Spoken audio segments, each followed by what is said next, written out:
प्यारे बच्चों, कैसे हो? आज हम पढ़ेंगे सर्वनाम और उसके भेद। महक एक अच्छी लड़की है। महक 10वीं कक्षा में पढ़ती है। महक को गणित विषय बहुत पसंद है। महक की आयु 14 वर्ष है। महक एक अच्छी खिलाड़ी भी है। यदि आप इन वाक्यों पर ध्यान देंगे तो आपको महक महक महक कई बार सुनाई देगा, जो कि थोड़ा सा उचित नहीं लग रहा, जो कि रुचिकर भी नहीं है। इसीलिए संज्ञा के स्थान पर जिन शब्दों का प्रयोग किया जाता है वो शब्द सर्वनाम कहलाते हैं। सर्वनाम का शाब्दिक अर्थ है सर्वनाम, अर्थात सबका नाम। सर्व का अर्थ है सबका, नाम का अर्थ है संज्ञा। सर्वनाम क्या हुआ? वो शब्द जो संज्ञा के स्थान पर प्रयोग किए जाते हैं वो सर्वनाम कहलाते हैं। संज्ञा की पुनरावृत्ति से बचने के लिए संज्ञा के स्थान पर प्रयोग शब्द सर्वनाम कहलाते हैं, अर्थात संज्ञा के स्थान पर प्रयोग होने वाले शब्द सर्वनाम कहलाते हैं। अब बात करते हैं सर्वनाम के भेदों की। सर्वनाम के 6 भेद हैं: पुरुषवाचक सर्वनाम, निश्चयवाचक सर्वनाम, अनिश्चयवाचक सर्वनाम, संबंधवाचक सर्वनाम, प्रश्नवाचक सर्वनाम और निजवाचक सर्वनाम। बात करते हैं पुरुषवाचक सर्वनाम की। पुरुषवाचक सर्वनाम, जैसे मैं बात कर रहा हूं, आप सुन रहे हैं और मैं किसी तीसरे के बारे में बात कर रहा हूं। यदि मैं मेरे बारे में बात कहूंगा, जिसमें मैं, हम, हमारा। यदि मैं आपके बारे में बात कहूं, तुम, तुम्हें, तुम्हारा। यदि हम किसी और अन्य के बारे में बात करते हैं, वह, वे, उनका, तो इस प्रकार से पुरुष के बारे में बात करने के लिए जिन सर्वनाम शब्दों का प्रयोग किया जाता है उन्हें हम पुरुषवाचक सर्वनाम कहते हैं। ध्यान दीजिए, मैं झूठ नहीं बोल रहा हूं, तुम फल खाओ, वह झूला झूल रही है। इसमें जो रेखांकित शब्द हैं, मैं, तुम, वह, वो सर्वनाम है। मैं वक्ता अपने लिए प्रयोग कर रहा हूं। जब मैं अपने बारे में बात कर रहा हूं तो मैं, मेरा, हम, हमारा, हमें, मुझको, इन शब्दों का प्रयोग करूंगा। तुम सुनने वाले के लिए प्रयोग कर रहा हूं। जब आप मुझे सुन रहे हैं, आपके बारे में बात कर रहा हूं मैं, तो मैं आपको संबोधन करते समय तुम, तुम्हें, तुम्हारा, तुमको, इस प्रकार के शब्दों का संबोधन करूंगा। जब हम किसी अन्य व्यक्ति के बारे में बात करते हैं, वह, वे, उन्हें, उनका।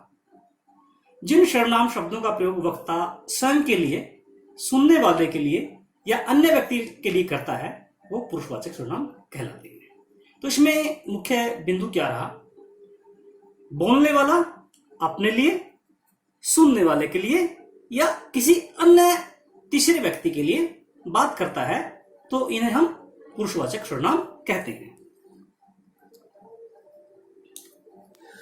पुरुषवाचक सर्वनाम के 3 भेद हैं: उत्तम पुरुष, मध्यम पुरुष और अन्य पुरुष। मैं मेरे बारे में बात कर रहा हूं। यदि मैं, हम, हमें, हमको कहूं तो वो उत्तम पुरुष है, क्योंकि मेरे बारे में बात की जा रही है। यदि मैं सुनने वाले या पढ़ने वाले के बारे में बात करूं तो वह मध्यम पुरुष हुआ। तुम, तुम्हें, तुमको। यदि हम किसी अन्य तीसरे व्यक्ति के बारे में बात करें जो हमें न सुन रहा है न पढ़ रहा है, वह अन्य पुरुष हुआ।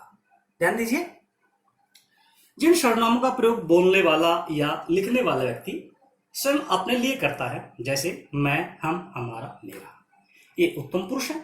मध्यम पुरुष, सुनने या पढ़ने वाले के लिए जो सर्वनाम शब्द प्रयोग किए जाते हैं, जैसे तुम, तुम्हें, तुम्हारा, आप, ये मध्यम पुरुष पुरुषवाचक सर्वनाम है। अन्य पुरुष, बोलने वाला या लिखने वाला व्यक्ति सुनने या पढ़ने वाले के अतिरिक्त किसी अन्य व्यक्ति के लिए जिन सर्वनाम शब्दों का प्रयोग करता है, जैसे वह, उसे, वे, उन्हें, उसका आदि, ये अन्य पुरुषवाचक सर्वनाम कहलाते हैं। अगली बात करते हैं निश्चयवाचक सर्वनाम की। जैसा कि इसके शब्द से ही हमें पता चलता है कि यह निश्चित सर्वनाम की ओर संकेत कर रहा है। यह हमारी कार है, वे तुम्हें बुला रहे हैं, वह घूमने जा रहा है। जो यहाँ पर रेखांकित शब्द है, यह, वे, वह, वे निश्चित बात की ओर संकेत कर रहे हैं, निश्चित वस्तु की ओर संकेत कर रहे हैं, निश्चित घटना की ओर संकेत कर रहे हैं। वह निश्चयवाचक सर्वनाम कहलाते हैं। वे सर्वनाम जो किसी व्यक्ति, वस्तु, घटना आदि का निश्चित बोध कराते हैं, निश्चयवाचक सर्वनाम कहलाते हैं। जिन सर्वनामों से हमें निश्चितता का पता चलता है, वो निश्चयवाचक सर्वनाम कहलाते हैं। जो निश्चयवाचक सर्वनाम है, यह हमें नजदीक की वस्तुओं का भी बोध करा सकते हैं और दूर की वस्तुओं का भी बोध करा सकते हैं। अब बात करते हैं अनिश्चयवाचक सर्वनाम की। आपको कोई बुला रहा है, कुछ खाकर बाहर जाना, किसी ने मुझे आवाज लगाई। जो रेखांकित शब्द हैं, कोई, कुछ, किसी, वो अनिश्चितता की ओर संकेत कर रहे हैं, निश्चितता की ओर संकेत नहीं कर रहे हैं। अर्थात जो सर्वनाम निश्चित प्राणी, पदार्थ अथवा वस्तु के लिए प्रयोग नहीं किए जाते, उन्हें हम अनिश्चयवाचक सर्वनाम कहते हैं। ये शब्द अनिश्चित प्राणी, पदार्थ अथवा वस्तु के लिए प्रयोग किए जाते हैं। अब बात करते हैं प्रश्नवाचक सर्वनाम की। ध्यान दीजिए, मेरे साथ कौन चलेगा, क्या खरीदना है, तुम्हें किससे मिलना है।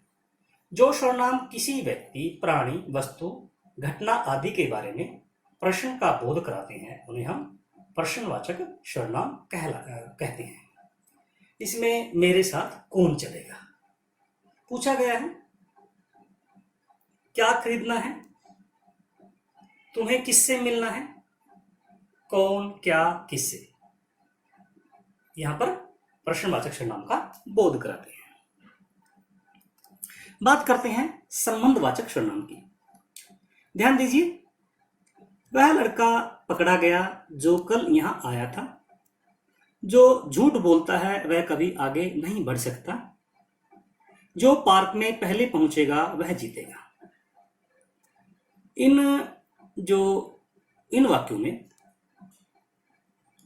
एक प्रधान वाक्य है और दूसरा आश्रित वाक्य है। ये मिश्रित वाक्य है। इन वाक्यों में परस्पर संबंध है, एक वाक्य दूसरे पर आश्रित है। वह लड़का पकड़ा गया, जो, यानी कि लड़का और जो का आपस में संबंध है। जो झूठ बोलता है वह, जो और वह का आपस में कोई ना कोई संबंध है। पहला वाक्य दूसरे पर आश्रित है, ये वाक्य एक दूसरे पर आश्रित है। जो पार्क में पहले पहुंचेगा वह जीतेगा, जो वह। तो संबंधवाचक सर्वनाम क्या हुआ, दो शब्दों में परस्पर संबंध का बोध कराने वाले जो शब्द हैं वह संबंधवाचक सर्वनाम कहलाते हैं। अब बात करते हैं निजवाचक सर्वनाम की। मैं स्वयं चला जाऊंगा, मैं कमरा अपने आप साफ कर लूंगा, आप रहने दीजिए, वह अपने आप ठीक कर लेगा। जो ये रेखांकित शब्द हैं, स्वयं, अपने आप, ये निज व्यक्ति की ओर संकेत कर रहे हैं। निज शब्द का अर्थ है अपना।